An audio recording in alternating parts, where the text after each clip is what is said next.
Ladies and gentlemen. So Arknights CN has recently dropped their newest summer event. That also features a new limited banner, which by the way, should be Arknights Global 5th Anniv event.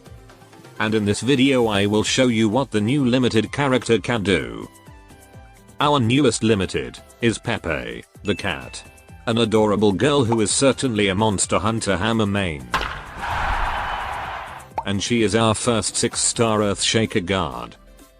Most global dwellers probably don't know this new archetype. But basically, they are just a ground version of Flinger Sniper that can deal half of their damage as an AoE attack. Because of this, they also have big attack stats. Roughly in the middle between Dreadnought and Crusher. And is a pretty good choice at clearing crowds or stalling them with skills. Now let's see what is her talents. Pepe's first talent allows her to gain SP after her skill ends. And the SP amount depends on how many enemies she defeats during skill. But it is limited to only 17 SP, and that is with pot upgrade. Personally, I find this talent to be a hit or miss.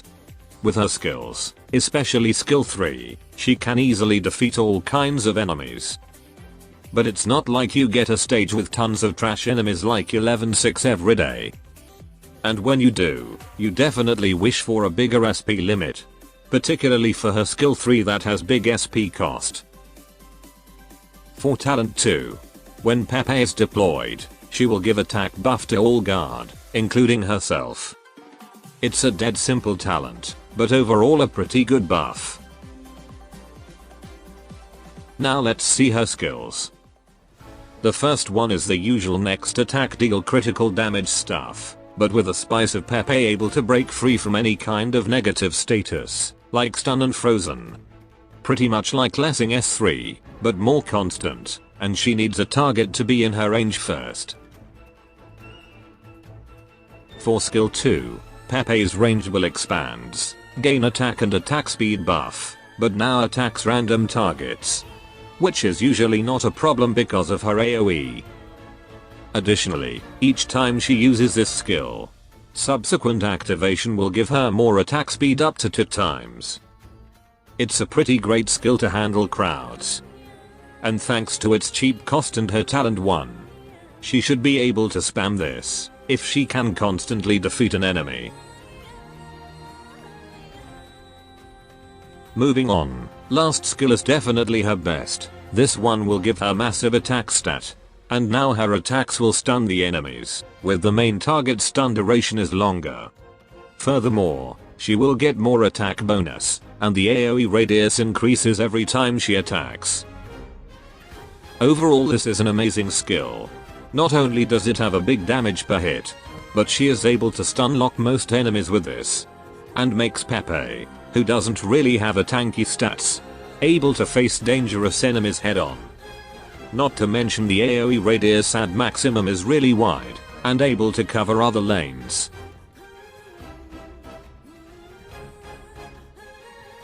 And this stun makes her synergies well with operators, who benefit from stunned enemies. Like Hodera and Ash for example.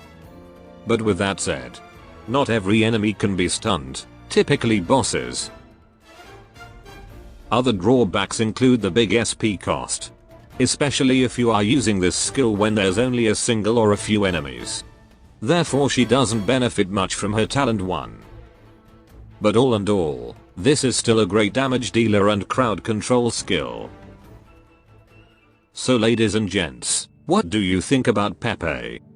Gameplay wise I think she is a great operator. There ought to be a lot of potential in her S3. But probably long-time players with plenty of operators will find her quite unnecessary. For a limited, she doesn't have anything that is really unique. And there should be plenty of alternatives for AoE physical damage. But should be a perfect choice for you, who lacks AoE physical dealer. And could really use that S3 stun for your crowd control needs. Then again, before she arrives in global, we should have plenty of other great 6 stars. So make sure to check out them first. That should be all. Adios.